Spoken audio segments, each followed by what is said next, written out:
Welcome. Oh, thank you. When I've been meditating for the past year, I've been experiencing a great deal of energy within my body. Mm-hmm. And I noticed that in the past, whenever it would release, I would enter a more deeper, relaxed space. Mm-hmm. More recently, it's become much more intense and actually painful, like especially in my chest. Yeah. And is that something that happens? Very common. Okay. It's very common because these energies will tend to coalesce at various energy points, you know. Okay. Typically they're called chakras, but I don't want to get into the whole chakra thing necessarily. I don't want to get esoteric about it, but there's certainly energy points, right? Everybody feels them. There's the heart, there's your solar plexus, there's your gut, there's the sexual center. You feel them. Mm-hmm. There's your throat, there's, then there's some in your head.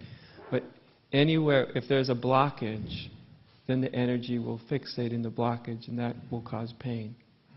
Physical pain, because this isn't just sort of an abstract metaphorical process. It's also very, very concrete, very physical, right? So it's in the midst of one's own awakening, one's becoming conscious, you're actually freeing up a lot of energy in your system. That's what you've been experiencing.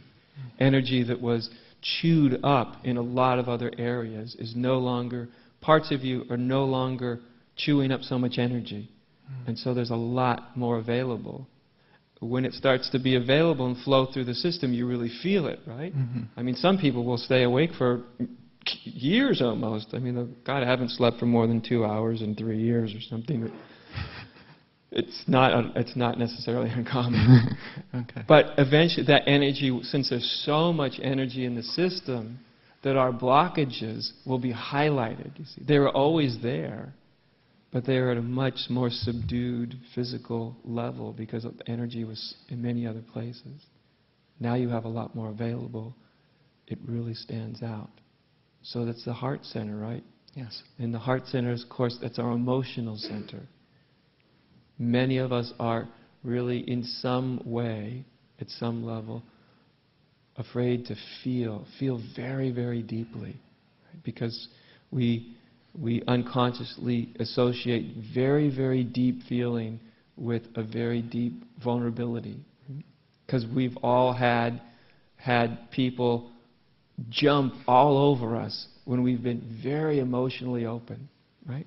Yeah. Everybody has. They've been totally wide open in childhood or even in adulthood. You're just, your emotional center is wide, wide open.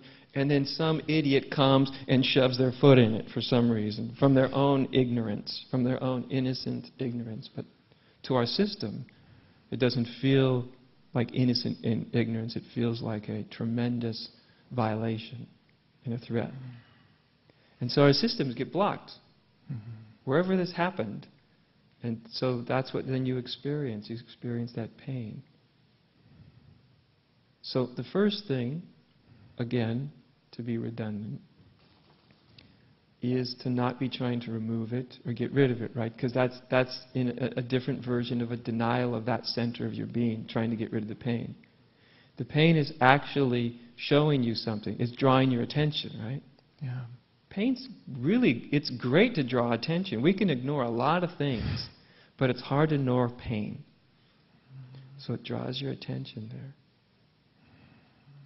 Listen to if that pain, whether it's subtle or overt, if that pain could speak, if it could tell its story, if it could say how it sees anything. Get familiar with that pain. Because it's what that pain is saying to itself in the unconscious mind that's causing the fixation. It's causing the energetic fixation. And most of it's totally unconscious. We don't even know what we're saying to ourselves. I've had so many people over the years that have told me, Adya, it has no story, it's just a pain. There's no story, there's no story, there's no story. And I go, yes there is, yes there is, yes there is. And they go, no, yes, yes, yes. No. Okay, go and experiment. See See if the pain has anything to say. Sit with it. Meditate with it. And everybody